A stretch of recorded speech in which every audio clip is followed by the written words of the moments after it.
I call Anthony Mangnall to move the motion. Thank you, Sir Christopher. I beg to move that this House has considered public sector food procurement and nutrition standards. And before I get underway, Sir Christopher, can I thank the Backbench Committee both for their allocation of this debate and indeed their reallocation of this debate when we were put off track the other day due to votes. Sir Christopher, we are locked into a seemingly never-ending debate when it comes to food and health. Since 1992, there have been 14 obesity strategies that have been piled high with hundreds of policies. All of them have identified various aspects of cause and concern while offering up positions that attempt to address the stark reality that we are now the third fattest country in the G7. And of course, throughout all of these strategies, a common thread runs: the simple fact that the food we eat matters.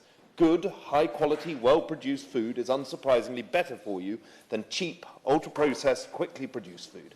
And don't take my word for it, Sir Christopher, but look at the countless studies that have shown students' concentration, behaviour improving when served better quality food within their cafeterias. Look at the improvement of patient health and recovery times when served with from-scratch cooked food using high-quality ingredients.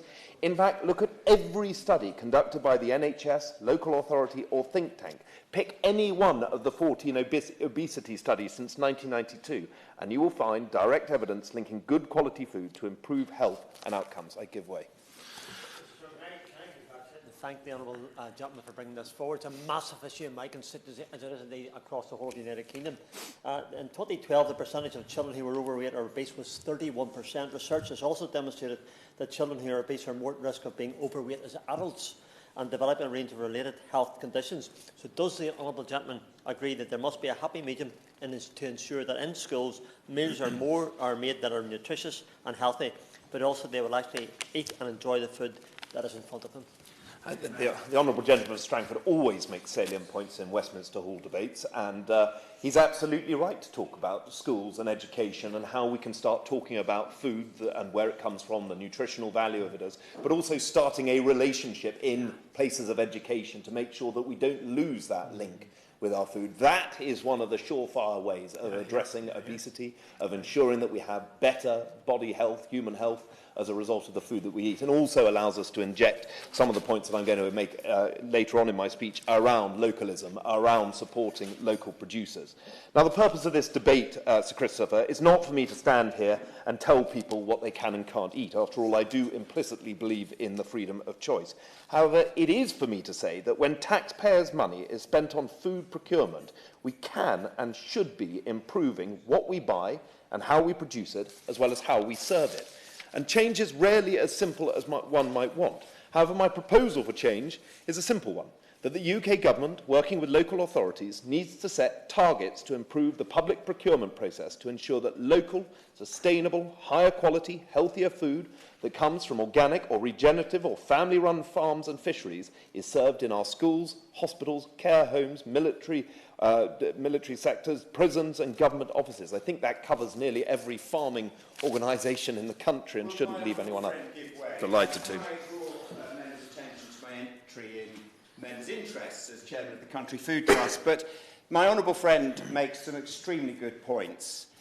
Is it not the case that, given the government is embarking on one of the most expensive deer feeding programmes ever invented, i.e. planting trees to be eaten by 2.5 million deer a year, that to get the culling effort up to the level of 750,000 where it needs to be, that meat, that high-protein, low-fat meat, should be used in public sector kitchens, as it is one of the most healthy meats available in the United Kingdom? I didn't expect the debate to be going in that direction, but I wholeheartedly agree with the right honourable gentleman. He is absolutely right. How can we get game meat into our schools, into our places of education? How can we find that there is a better link to that and a better understanding of the food that is in abundance across this country? I think that's a perfectly reasonable and sensible point to come across.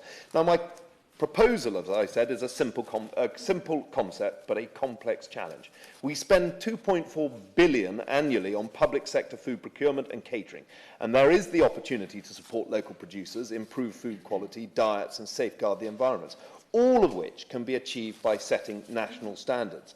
Half the battle in this place, I found, over the last 4 years is persuading others, and indeed the government, that your point of view or argument is the right one. And even then, when you are proven right, it may not count for much. However, yes. I'm very grateful to my honourable friend for giving way and congratulate him for securing this debate. Food security and the production of high-standard, locally produced food is absolutely vital. In 2021, our EFRA Select Committee produced a report on public sector food procurement, highlighting the loophole in government buying standards for food and catering, allowing public sector bodies to purchase food that doesn't meet our UK legal standards in food production or animal welfare standards.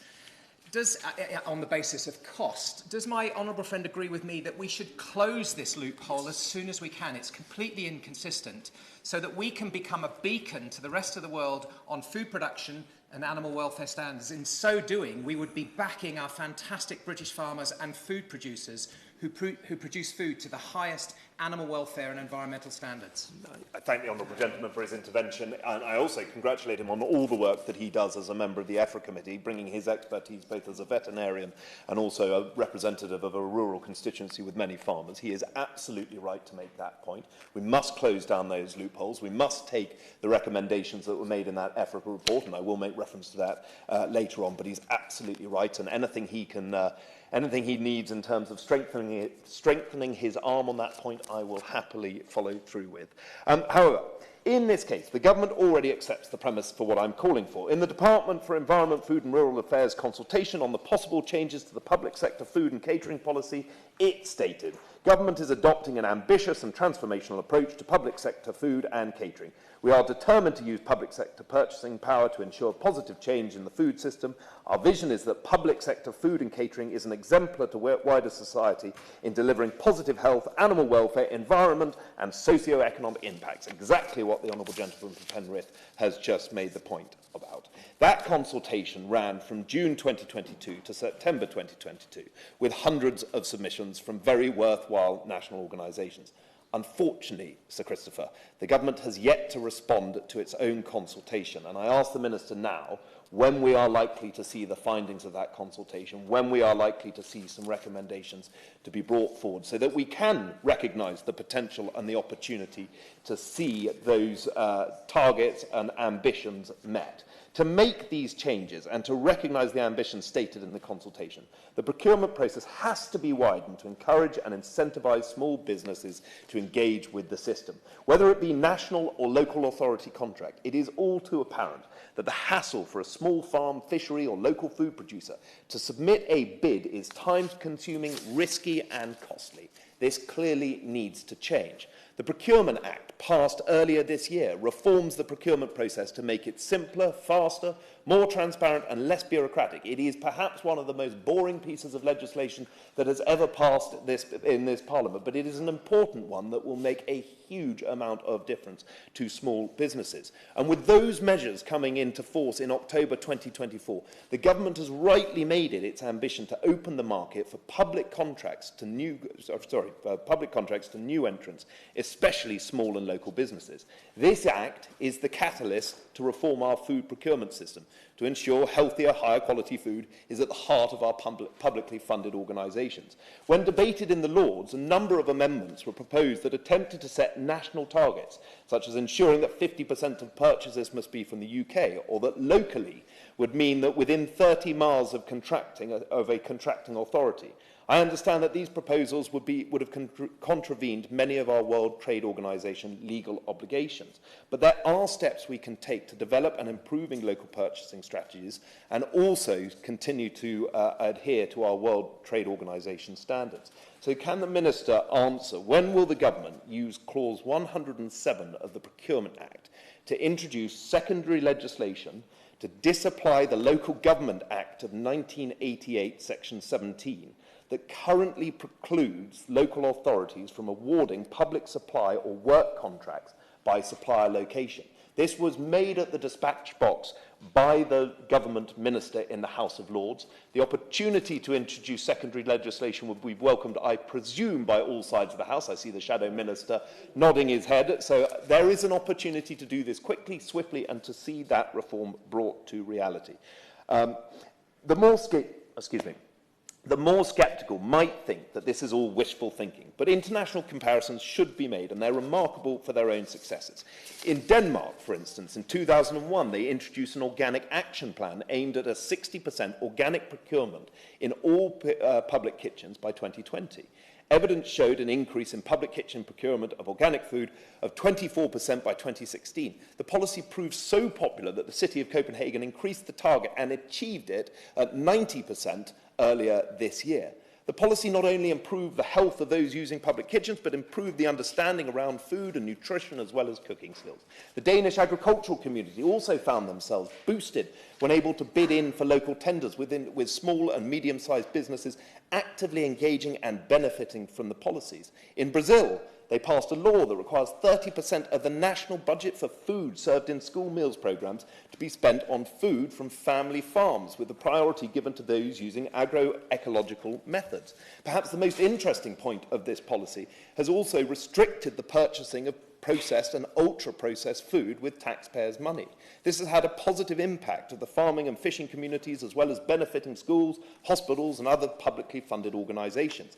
In fact, a number of states in the United States, who we are often quick to deride, such as California and Massachusetts, have also put in place frameworks that steer public purchasing towards local sources with the express purpose of improving the diet and health and nutrition of its citizens. Austria and the Nordic countries have also got fantastic examples. Even, Sir Christopher, in my area in South Devon, in the southwest, we have piloted interesting and innovative schemes such as the dynamic purchasing system to help facilitate greater buy-in from the SMEs to take advantage of public tenders, all with the express hope of streamlining the consolidation and delivery of orders from multiple suppliers with an online food store and a local delivery hub and a knowledge of local suppliers. Both at home and abroad, there are examples of how the proposals I have put forward could and should work. Now, the government buying standards for food and catering services sets out the standards for public sector organisations to apply when procuring food and catering services. Their standards relate to food production, processing, distribution and nutrition. Some of the standards are mandatory, some are best practices. DEFRA is responsible for updating public sector procurement standards, and the Department of Health and Social Care is responsible for the nutrition standards in GBSF, as it's known. Now, the National Food Strategy Report, the EFRA Committee report that's already been mentioned on public sector procurement of food, rightly considers what needs to be done to update GBSF, namely that it should update the buying standards to ensure procurement of healthy and sustainable food, make standards mandatory across the entire public sector, improve monitoring and compliance with the standards, and open up supply chains to a wider range of businesses. Now, some of these measures are already underway. However, it is frequently remarked upon that the lack of joined-up thinking between government departments when it comes to food has been the predominant block to action in this pace. Reshaping GBSF to take on board the food strategy recommendations, plus improved oversight and strategy coupled with mandatory targets and enforcement mechanisms, will be the only way in which we can speed along the change that we wish to see within our public sector. Mandatory standards across all public sectors of food procurement would not only be a huge vote of support for our food, farming and fishing communities, but also necessitate the need for an oversight body to ensure that targets are met and promises delivered. Now, I've sought, Sir Christopher, to demonstrate that my proposal is not out of kilter with the government's own ambitions. I've referenced the fact that the government's own consultation on this topic asked for submissions on the very points and ambitions that I have raised. We wait in hope for its findings. I provided the international comparisons that show that we can not only be compliant with WTO rules, but that we can ensure that we have strong and robust legislation that actually meets our own domestic interests while adhering to our international commitments.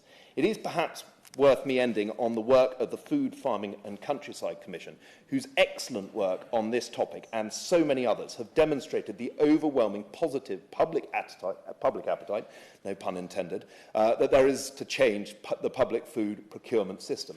Specifically, that citizens across this country want the government to improve public sector food procurement and nutrition standards, and that 84% of citizens believe in a stronger standards for the food provided in our hospitals and schools, and I suspect I'd be delighted to. I congratulate my honourable friend for securing this debate and on his passionate and extremely persuasive speech. But could we just go back one step and just underline how important it is that in our schools we get this sort of local, fresh produce, because it's during those young years that one gets the taste and the habits of a lifetime. The honourable gentleman is right to raise this point, and I might also just take the moment to reference a national organisation called Chefs in School, which was very much started and supported by Henry Dimbleby, who wrote the Food Strategy Report. This is a brilliant organisation that is going to schools across the country and starting that early relationship with students and food and encouraging the skills of cooking to be commonplace in every school. We should be encouraging that, and I know that Chefs in School will be welcoming any MP that wants to hear more about their programmes and see whether or not they could be launched in their schools. I haven't spent enough time speaking about schools, but I've made the point that we do need to do better in terms of that relationship, in terms of that quality and of that standard. And he, of course, is right to raise that point, and I thank him for doing so. Now, if done correctly, Christopher, the government need not commit more money. All of the schemes that I mentioned earlier didn't require an uplift in funding. It required a change of approach and attitude to how we were purchasing food and the schemes and initiatives and platforms that were in place to allow it to do so. We can boost our support for UK domestic producers across our rural and coastal communities and provide an enormous vote of confidence in our farmers and fishermen. And as the Minister is a farmer, I have the utmost confidence in him to deliver on the response to my speech. But it would benefit farmers right across the country, and we shouldn't lose sight of that. We can uphold food integrity and standards by creating a transparent, competitive, easy marketplace, and we can provide high-quality food that will make all the difference to our places of education, our hospitals, our prisons, our military organisations, and I thank the House for its time.